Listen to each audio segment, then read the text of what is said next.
ओम शांति 15 अक्टूबर 2025 बाबा की मुरली का सार। मीठे बच्चे, आत्मा रूपी बैटरी 84 मोटरों में जाने के कारण डल हो गई है। अब उसे याद की यात्रा से भरपूर करो। तो ओरिजिनल जो आत्मा है वो तो सदैव निर्दोष दृष्टि ही रहती है, साक्षी भाव ही रहता है ओरिजिनल आत्मा का। पर जो उससे निकला हुआ मन है वो अलग अलग पार्ट प्ले करते करते, या इस तरह से कहें कि अपनी पहचानें अलग अलग बनाते बनाते जो है उसकी बुद्धि भ्रमित हो गई है, या वो अपने सत्य से दूर हो गई है।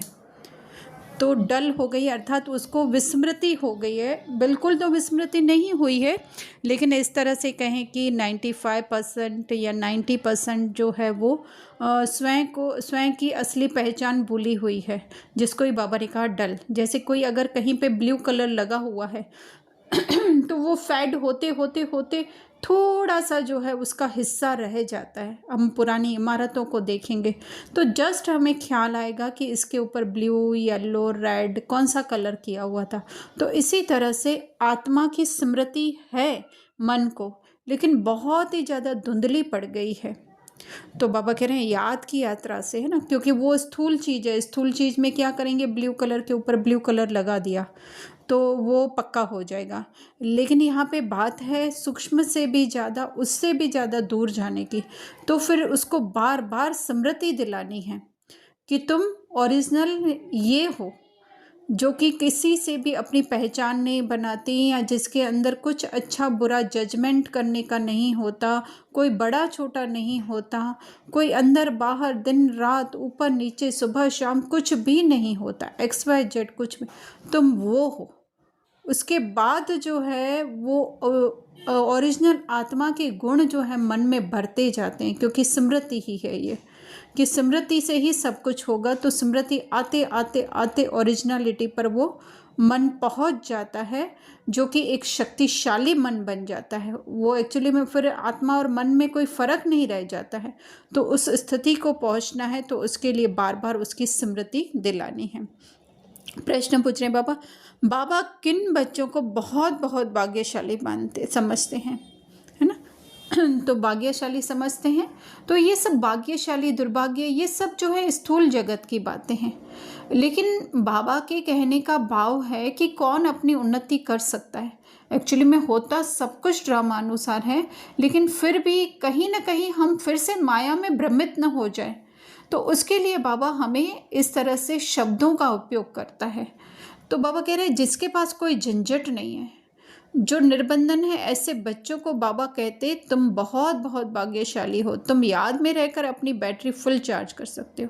मतलब कि जो दुनियावी हिसाब से जो है वो रोल प्ले करने का उनके पास कम है, लोगों से मिलने का चांस कम है, चांस तो नहीं बोल सकते, मतलब उनका पार्ट कम है। लोगों के व्यवहार में आना, धंधेदौरी करना, वो जो है जिनके पार्ट में कम है, जिसके पास सगे संबंधी भी जो है वो लिमिटेशन है। तो उसके लिए बाबा कह रहे हैं कि तुम्हें देह में डूबने से तुम बच सकते हो, तुम अपनी आत्मिक स्मृति में रह सकते हो। उसको ही बाबा बहुत भाग्यशाली बनना कहते हैं। वही है बैटरी फुल चार्ज करना, मतलब कि अपने को आत्मा समझने का उनके पास पूरा पूरा जो है वो चांस है। तो बाबा लेकिन अगर वो नहीं है और उसके बाद सिर्फ वो जो है अगर मुख की सेवा कर रहे हैं, वाणी की सेवा कर रहे हैं, तो बाबा कह रहे हैं कि अगर योग नहीं है तो फिर ज्ञान का तीर, मतलब वो हम लोग अपने को देह समझकर, सामने वाले को देह समझ करके अगर बोलेंगे कि हाँ मैं बहुत बड़ा ज्ञानी हूँ, और सामने वाला जो है उसको कुछ भी पता नहीं है, वो शास्त्रों में फंसा हुआ है, देह में फंसा हुआ है, या XYZ कुछ भी है, अगर हम वो सोच करके करते हैं तो बाबा कहते तीर अर्थात उसकी आत्मा को, उसके मन को, उनके संकल्पों को जो है वो बात टच नहीं होती, बल भपके से समझाते हैं। मतलब वो हम लोगों ने ज्ञान ऊपरी ऊपरी रीति से बहुत समझ लिया है, और वो समझ करके अगर हम समझाते हैं तो बाबा कहते हैं कि अपना अनुभव सुनाएं, लेकिन खुद में धारणा नहीं, है ना, कि वो खुद को अगर आत्मा नहीं समझते हैं तो कहीं ना कहीं वो कॉन्शियसनेस हमारी बाइट तो करती है ना। धारणा में बाबा कह रहे हैं कि मीठे बाबा के बच्चे, मीठा बाबा अर्थात जो सदैव जो है वो हर पहचान, दुनियावी जो ये लौकिक जगत की पहचानों से परे रहता है, वो उनके हम बच्चे, अर्थात हमको भी उसके जैसा होना चाहिए।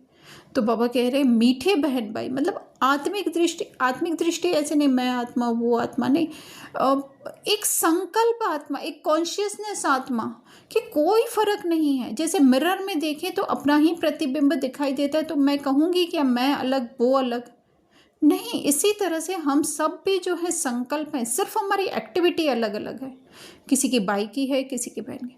तो ऐसा बन करके हमें विकारी दृष्टि नहीं, वो उसके रोल के हिसाब से, वर्तमान स्वभाव संस्कार बिलीफ के हिसाब से उसे नहीं देखना है। दृष्टि में चंचलता ना हो, मतलब वो हमारी सोच ऐसी ना हो कि कहीं पर देहभान की तो है। तो फिर बाबा कह रहे रूहानी सर्जन, जो कि हमारे मन के अंदर से सारे हमारे गलत जो सोच विचार है उसको निकालने आए हुए हैं, वो रूहानी सर्जन को सच बताना है। ऐसे सच नहीं कि बाबा की ये रीना जो है वो कहीं पे आकर्षित हो रही है, रीना को क्रोध आ रहा है, रीना किसी के बारे में गलत सोच रही, रीना को ईर्ष्या नहीं। बाबा ये रीना को ईर्ष्या हो रही है, वो देखने वाली मैं आत्मा हूँ, मैं रीना नहीं हूँ। इस तरह से बाबा ये दूसरा करे कभी भी आपस में मतभेद में नहीं आना। मतभेद अर्थात किसी को जो है हम आत्मिक दृष्टि के अलावा नहीं देखना है। वो उनको स्क्रिप्ट मिली हुई है, उसके अनुसार वो अलग डायलॉग बोलेंगे तो हम उनके डायलॉग को सच न मान ले कि वो डायलॉग बोल रहे हैं। अरे वो तो बोलते हुए खुद देखने वाले ऑडियंस हैं, जैसे हम ऑडियंस हैं। बाबा ने कहा फ्राक दिल बन, मतलब वो अपनी बुद्धि को इतना विशाल बना करके, ये जो दिखने वाला सीमित बुद्धि, सीमित सोच, सीमित दृष्टि नहीं रखनी है कि ये एक जो है वो एक पर्सन है, एक बॉडी है, ऐसे देख करके नहीं।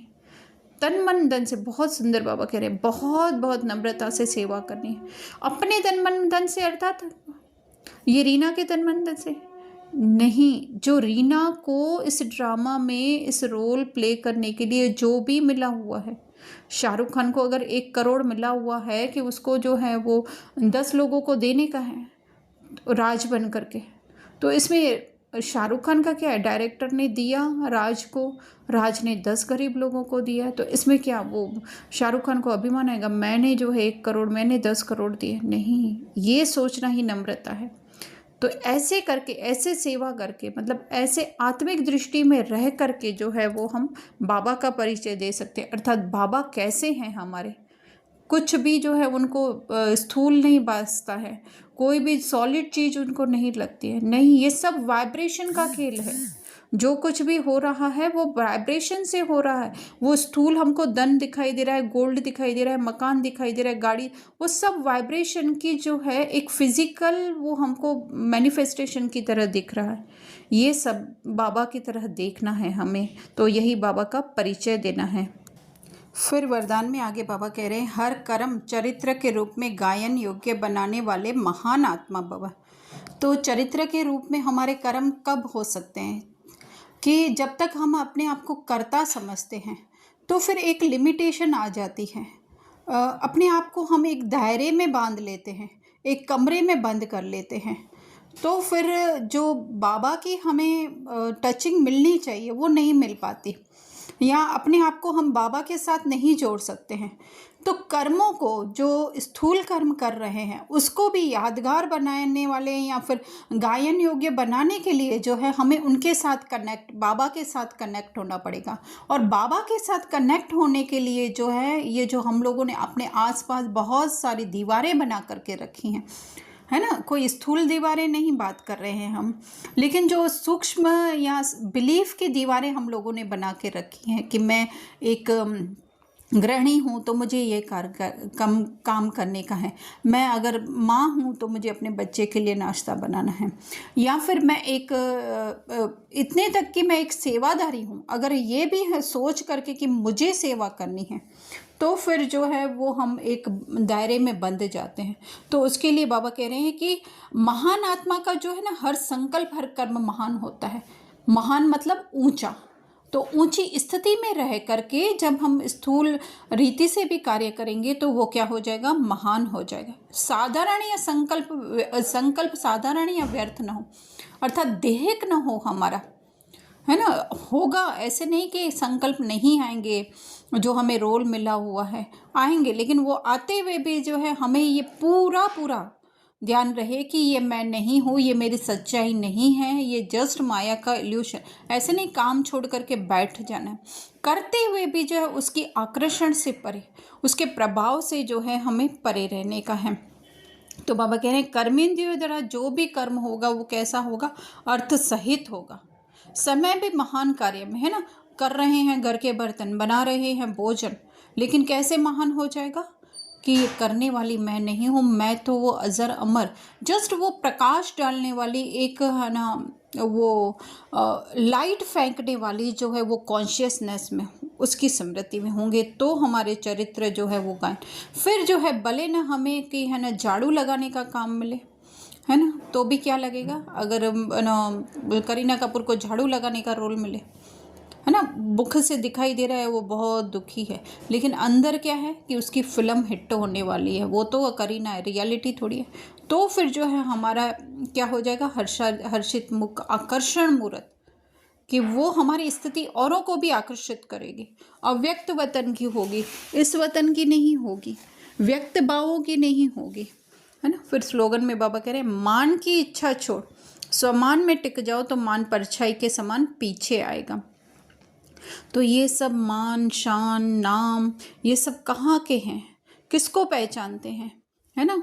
अगर शरीर में से अगर वो कॉन्शियसनेस निकल जाए तो किस कॉन्शियसनेस की नाम मान शान है, क्या पहचान में आएगी कॉन्शियसनेस? नहीं। तो ये सब क्या है, ये हमको बांधने वाले हैं, ये बेड़ियां बांधने वाले हैं हमारे पाँव में, नाम मान शान। उसको छोड़ करके हमारे सत्य स्वरूप, वो जो बहुत ऊंचा है, जिसके अधीन सब कुछ है ना, वो एक रिमोट कंट्रोल है, जिससे जो है जैसे नहीं एक वो दिखाते हैं कि हम थोड़ा इसको नेगेटिव तरीके से जस्ट इलिस्ट्रेशन के रूप में, उदाहरण के रूप में समझेंगे कि एक जगह पे बम लगे हुए हैं, पूरे शहर, इतना बड़ा शहर है, उसमें जो है वो बम लेकिन उसका रिमोट कंट्रोल कितना छोटा होता है। तो जिसके हाथ में रिमोट कंट्रोल होता है तो वो जो चाहे उसको ब्लास्ट कर सकते। इसी तरह से स्वमान में टिक कर हम जो है वो टिक जाते हैं, तो फिर क्या होता है कि वो रिमोट कंट्रोल हमारे हाथ में आ जाता है कि हम जब चाहें ब्लास्ट कर सकें, है ना। तो ये थोड़ा हमने नेगेटिव लिया क्योंकि अभी वो ध्यान में नहीं आ रहा है कि इसका पॉजिटिव कैसे ले सकते हैं। तो इसी तरह से ये प्रकृति, ये सब क्या है, हमारे अधीन है, और स्वमान वाली स्थिति जो है वो रिमोट कंट्रोल है ना। तो फिर वो स्वमान की स्थिति में हमको वो रिमोट कंट्रोल पे दबाने की ज़रूरत नहीं होगी, वो एक मैग्नेट का काम करेगी, वो प्रकृति, वो मटेरियलिस्टिक वर्ल्ड जो है ऑटोमेटिक जो है वो अट्रैक्ट होने लगेगा, जिसको ही बाबा ने कहा मान परछाई की तरह पीछे दौड़ेगा।